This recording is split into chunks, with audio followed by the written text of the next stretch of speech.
Pour que nous comprenions la situation des trois femmes dont on va parler aujourd'hui, il me faut quand même rappeler l'histoire que vous connaissez bien, mais enfin, on va quand même se faire un petit plaisir et de se rappeler tout cela. Vous savez que le pays qui est offert à Moïse et à ceux qui sont sortis avec lui d'Égypte, puis par la suite sous la conduite de Josué, est un pays qui va continuellement être l'objet de convoitise. Ce qui se comprend bien puisque c'est un passage entre le nord et le plateau anatolien, le sud est le désert du Juda, l'est est le désert qui va jusqu'en Mésopotamie, 400 kilomètres, ça ne se traverse pas comme ça, et à l'ouest, la Méditerranée. Donc, quelle que soit la carte que vous avez, vous en avez par exemple dans vos Bibles, vous voyez bien qu'il y a un passage. Et ce passage,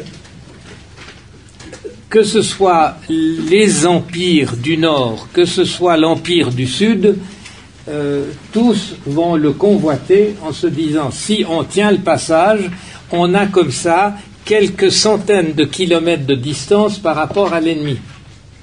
Jamais, ni les Égyptiens, les pharaons en Égypte, ni les princes dirigeant les différents empires du nord et de l'est n'ont été en quoi que ce soit inquiétés par les gens qui habitaient dans ce passage, les gens de la Bible. Mais quand on connaît ce passage et qu'on connaît les gens qui habitent dans ce passage, alors c'est un gros avantage parce que ça permet de voir venir l'ennemi. Autrement dit, depuis la plus haute antiquité, on s'est toujours approprié ce passage. D'autre part, surtout pour ceux du nord, du plateau anatolien, ou de l'est, du bord du Tigre et de l'Euphrate, ce passage est en même temps l'accès à la mer. Or, ils n'ont pas d'accès à la mer. Pour l'Égypte, ce n'est pas aussi intéressant puisque l'Égypte a accès à deux mers, au nord la Méditerranée et à l'est la mer Rouge. Donc, automatiquement, parler de la terre biblique, c'est parler de ce lieu de passage qui ne peut être que convoité par tout le monde. Pourquoi, bon sang, Dieu a-t-il décidé d'y mettre son peuple ? En tout cas, ce n'est pas la situation la plus confortable. Et ça va faire d'eux des gens qui vont voir passer après être eux-mêmes passés. Et vous n'êtes pas sans savoir que les Hébreux, ça veut dire les passants.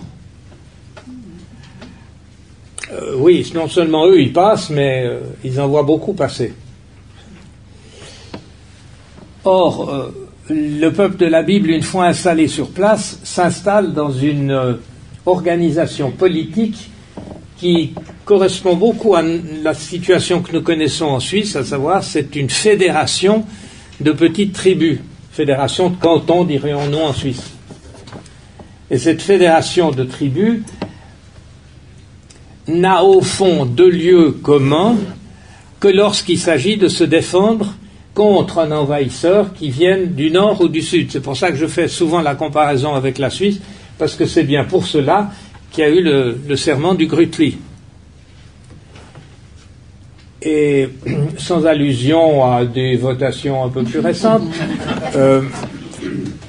on a régulièrement en Suisse la preuve que nous n'avons rien de commun. Ni la langue, ni la culture, ni la religion, ni une histoire commune. On est entré dans la confédération les uns après les autres et souvent c'est faute de mieux. Ce qui nous est commun, c'est le désir d'être ensemble. C'est tout. Mais aucun Suisse ne se sent Suisse en Suisse. Il faut vraiment être à l'étranger pour se sentir Suisse. Et vibrer aux médailles grisonnaises. Parce qu'heureusement qu'il y a les grisons à Chaussy, parce que s'il n'y avait pas les grisons, il ne resterait pas grand-chose. Et c'est donc exactement ce qui se passe pour le peuple de la Bible. Tant que tout va bien, on n'a aucun intérêt de se préoccuper des autres. Et puis, quand ça va mal, on se souvient qu'on a fait un sermon à l'époque de Josué. C'est pas sur la plaine du Gritli, mais c'est à Samarie, à Shomron, et qu'on s'est engagé à se soutenir en cas d'attaque. Et puis, on vit sa vie et on développe jusque dans sa spiritualité des sensibilités différentes. Ça, c'est l'arrière-fond. Vous comprenez bien qu'à un moment donné, les rédacteurs de la Bible, ça leur plaît pas bien tout ça. Parce qu'ils aimeraient quand même dire que Dieu a donné ce pays. Oui, mais lequel des 23 cantons? Alors évidemment, chacun dit c'est le mien, c'est le nôtre. Bon. Donc à partir du moment où on va réfléchir à ce qui nous est commun, on va essayer de trouver des moyens de manifester notre unité. Et à cette époque, le moyen le plus simple, c'est de se dire que, au fond, on est tous issus du même arbre généalogique. Donc on va inventer une famille commune avec un ancêtre, Abraham, et puis on va récupérer les ancêtres des autres cantons. Heureusement que Guillaume Tell n'avait pas de descendance, parce qu'on n'a jamais rien dit du petit-fils de Guillaume Tell, n'est-ce pas? Donc ça en est resté à l'histoire de la pomme. Ça facilitait quand même nettement les choses. Tandis que dans la Bible, on va vouloir mettre tout ça ensemble. Or, Abraham, c'est le patriarche des gens du Sud. Isaac, c'est le patriarche des gens du Nord. Jacob, c'est le patriarche des gens du Centre. Ils n'ont rien à faire l'un avec l'autre. Mais on va s'arranger, en traficotant un peu l'arbre généalogique, de dire que Abraham engendra Isaac, Isaac engendra Jacob, donc on est au moins tous de la même famille. Et si on est de la même famille, ça donne des liens, ça nous rapproche. Mais ça, c'est seulement à partir de ce drame qui a presque menacé l'existence de ce peuple de la Bible installé entre les montagnes du nord, le désert du sud, le désert de l'est et la Méditerranée à l'ouest.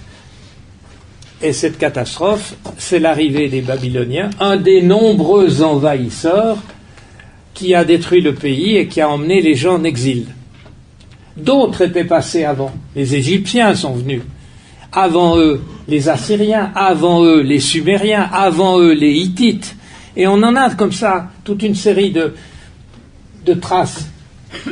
Rappelez-vous, par exemple, dans toute la saga d'Abraham, il nous est dit que, et il y a ce fameux épisode tout à fait intéressant, où Abraham cherche à acheter un terrain pour pouvoir y mettre la tombe de sa femme qui vient de décéder, et il nous est dit que tout cela va se faire au vu et au su des gens de Heth, donc des Hittites.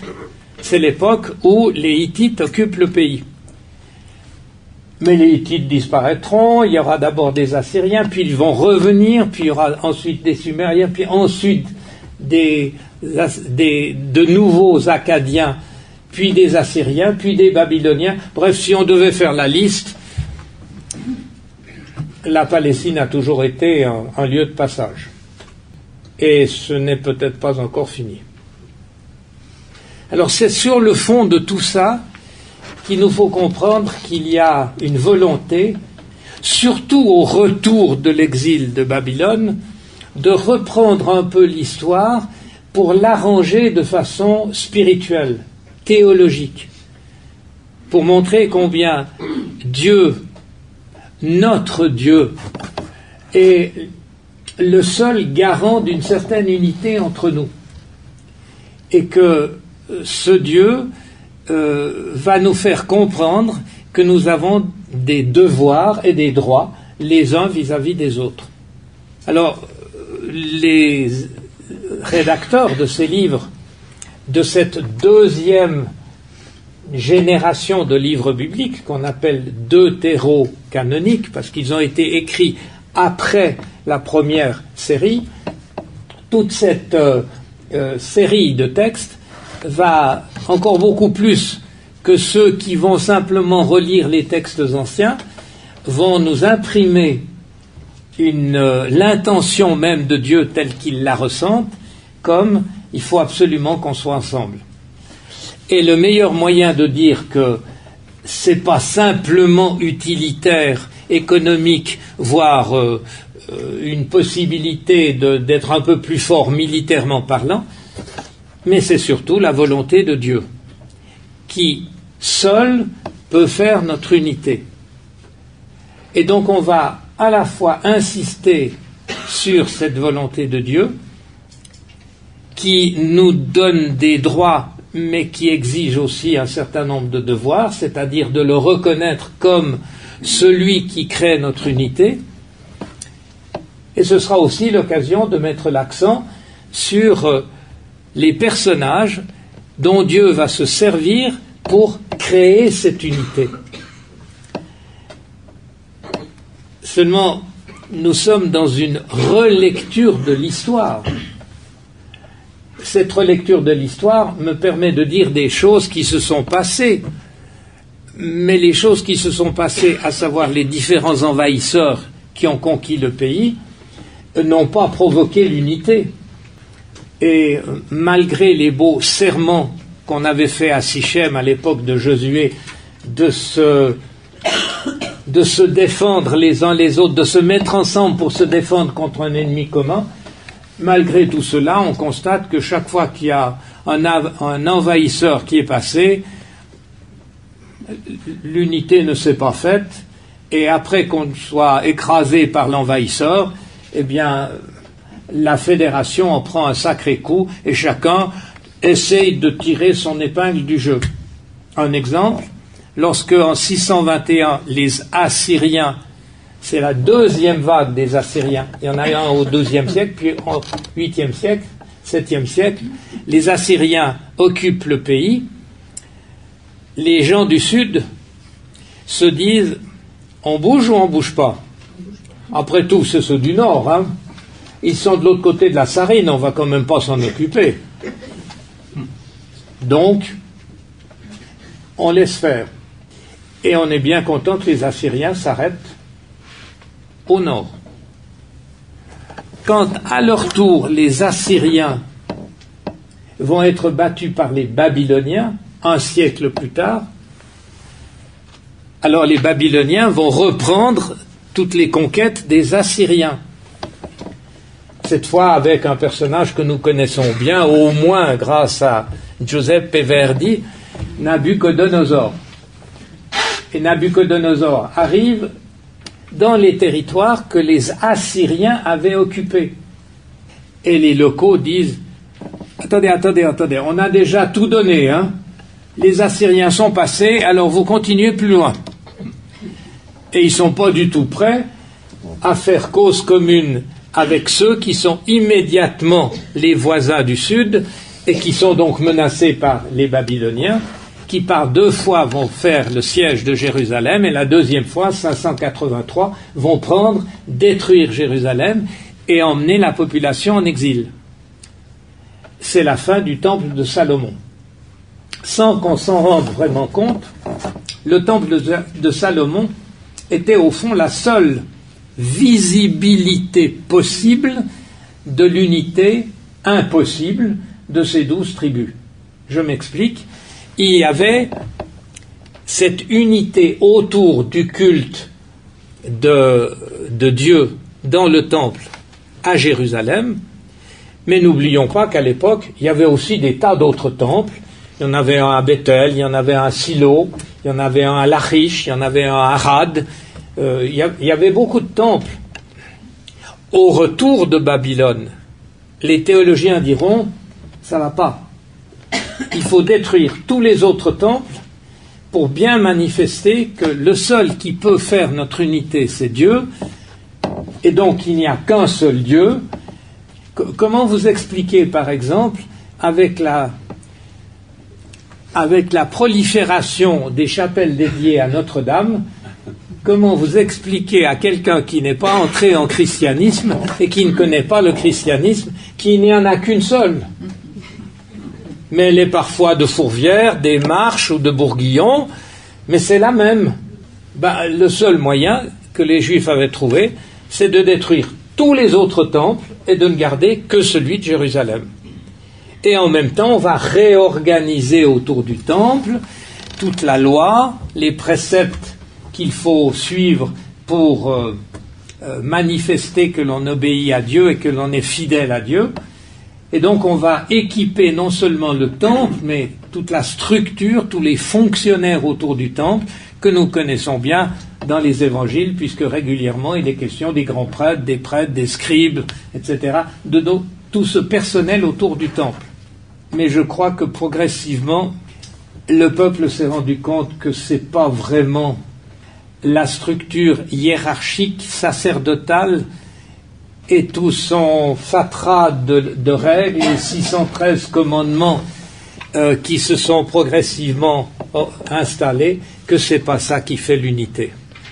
Alors, on va se dire, mais Dieu veut nous aider à réaliser cette unité. Et Dieu nous l'a déjà montré, puisque les différents envahisseurs, que ce soit du sud ou du nord, qui ont détruit le pays, ne sont plus. Les Égyptiens n'ont plus une force déterminante au Proche-Orient à cette époque du retour de l'exil. On a été envoyé en exil par les Babyloniens, mais on peut revenir dans notre pays parce que les Babyloniens ont été écrasés par les Perses. Les Babyloniens avaient écrasé les Assyriens. Donc vous voyez, il est théologiquement plus facile de mettre en exergue Dieu tout-puissant, puisqu'il n'y a aucun des autres tout-puissants qui a tenu longtemps. Voilà donc ce paysage. Nous arrivons à la fin du 5e siècle, les Perses ayant écrasé les Babyloniens trouvent à Babylone et dans les différentes villes babyloniennes trouvent des gens qui ne sont pas des autochtones. Ils apprennent très vite que ce sont des déportés, qu'ils ont été emmenés en camp de concentration jusqu'à Babylone et au bord du Tigre et de l'Euphrate. Et ces Perses se disent, mais puisqu'ils ont été exportés ou expatriés par nos ennemis et qu'on vient de vaincre nos ennemis, il faut leur laisser la possibilité de rentrer. Certains vont rentrer. Et donc une partie du judaïsme va être composée de ceux qui rentrent. Mais tous ne vont pas rentrer. Alors à partir de maintenant, dites-vous toujours, quand vous continuez de raconter l'histoire, quel est votre point de référence? Si votre point de référence c'est Jérusalem, alors vous direz, les Juifs sont rentrés de Babylone. Si votre point de référence est à Babylone, vous direz, certains sont rentrés à Jérusalem. Et lorsque votre point de référence n'est ni Jérusalem ni Babylone, vous allez choisir quelle est la tradition qui vous permet de mieux de vivre ce que vous êtes en train de vivre. Et nous avons à partir de ce moment-là deux tendances dans le judaïsme assez différentes l'une de l'autre, puisque au IVe siècle, fin du IVe siècle, quand il sera très important pour sauvegarder l'unité des communautés juives de mettre tout cela par écrit, on va rédiger ce qu'on appelle en hébreu Talmud. Le mot, vous l'avez entendu, ça veut dire ce qu'il faut savoir. Ce qu'il faut savoir, ça vient du verbe enseigner, donc c'est un recueil des choses qu'il faut connaître. Mais vous avez deux Talmuds. Celui de la communauté qui est rentrée à Jérusalem et qui a continué de réfléchir. Nous sommes 8 siècles plus tard. Et ceux qui sont restés à Babylone, à cause du commerce, à cause des voyages, on n'est pas sans contact les uns avec les autres, mais pendant 8 siècles, imaginez-vous comment ça a pu se développer, toute la spiritualité, toute la théologie des Juifs restés à Babylone. C'est deux tendances très différentes. Et c'est parce qu'on ne connaît pas bien, en tant que chrétien, l'histoire des Juifs, que souvent on dit les Juifs. Et que par la suite, ça va un tout petit peu se compliquer, mais je ne développerai pas trop là-dessus pour pas trop compliquer les choses. Ça va se compliquer puisque ceux qui sont venus rentrer à Jérusalem vont après le prochain qui va occuper le pays, qui sera le grec, puis le romain qui remplacera le grec. Ceux-là vont être chassés lors de la destruction du temple en 70 après Jésus-Christ, et ils vont partir surtout en Afrique du Nord, fuyant par l'Égypte, par tout le sud de la Méditerranée, jusqu'en Afrique du Nord, et remontant jusqu'en Espagne, au Portugal et aux 2 tiers de la France. C'est ceux qu'on appelle les séfarades. Et aujourd'hui, à cause des traditions séfarades encore très très vivantes, on dit, pour faire court, c'est les Juifs orientaux. Vous voyez pourquoi je vous dis, faites attention, ça se complique. Parce que je suis persuadé que vous situez l'Orient à l'Est. Et ceux qui sont restés à Babylone, ceux qui sont à l'Est, ils vont par la suite aussi développer tout un commerce, des lignes, etc. Et surtout qu'ils sont pas très loin de l'Ouzbékistan, pas très loin de l'arrivée des caravanes qui viennent avec la soie et avec les épices, et qui viennent jusqu'en Méditerranée, qui viennent jusqu'en Anatolie, qui vont depuis la mer Noire remonter le Danube, et qui vont au fond s'installer surtout dans l'Europe de l'Est. Et ceux-là, on les appellera les Askénazes, et on dira c'est les Juifs occidentaux. Vous suivez? Voilà. Ces deux traditions, nous les avons encore très fortement aujourd'hui présentes. Et un Juif de tradition séfarade n'ira pas dans une synagogue de tradition askénaze. Et réciproquement. Donc il y a une très grande différence dans ces différentes parties du judaïsme. J'en dirai pas plus parce que ce n'est pas notre sujet aujourd'hui. Notre sujet est plutôt de se dire, et alors, une fois que l'accalmie s'installe, qu'on est en train de respirer, merci Seigneur, tu as écrasé les Babyloniens. C'est tellement fort que le roi perse qui va signer le décret par lequel il autorise les Juifs de rentrer, Cyrus, le Perse, va être appelé par la Bible le Messie. Parce qu'à cette époque, on est persuadé que seul le Messie nous permettra de revenir sur nos terres, puisque c'est Dieu qui nous a donné cette terre, c'est le Messie qui va nous accompagner pour nous réinstaller sur cette terre. Donc, c'est Cyrus. Par la suite, on se rendra compte que les Perses sont pas aussi sympas qu'on le pense, mais ils n'auront pas le temps de beaucoup s'installer, puisque, vous le savez, il y aura un tout jeune gamin qui va rêver depuis sa tendre enfance, alors qu'il est encore en culotte courte, que lui, il les battra, les Perses. Il est macédonien. Il s'appelle Alexandre. Et Alexandre va donc renverser la vapeur. Pour la première fois, on aura un peuple qui vient de l'ouest, par rapport à vous, de l'ouest, qui vient chasser les Perses, et par la même occasion, s'installer dans le pays. Et qui fait, comme tous les dictateurs encore aujourd'hui, qu'est-ce qu'il fait? Il fait faire sa statue et il la met... Oh, horreur! Il la met à l'intérieur du temple. Seulement, c'est pas n'importe qui, il s'appelle Antiochus et il demande qu'on l'appelle Épiphanos, manifestation de Dieu. Antiochus Épiphane. Ah oui. Bon. Et alors ça va faire, ça sera toute l'histoire que vous connaissez à l'époque des Maccabées. Et les trois personnages que nous abordons aujourd'hui vont être volontairement situés dans cette période-là. Alors je précise tout de suite, aucune des trois de ces dames ne sont des personnages historiques.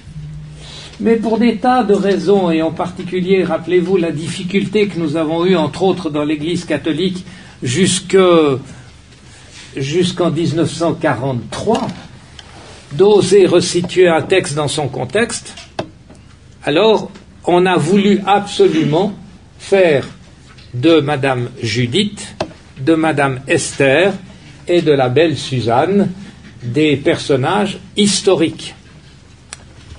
Aujourd'hui, plus aucun exégète ne retient cela.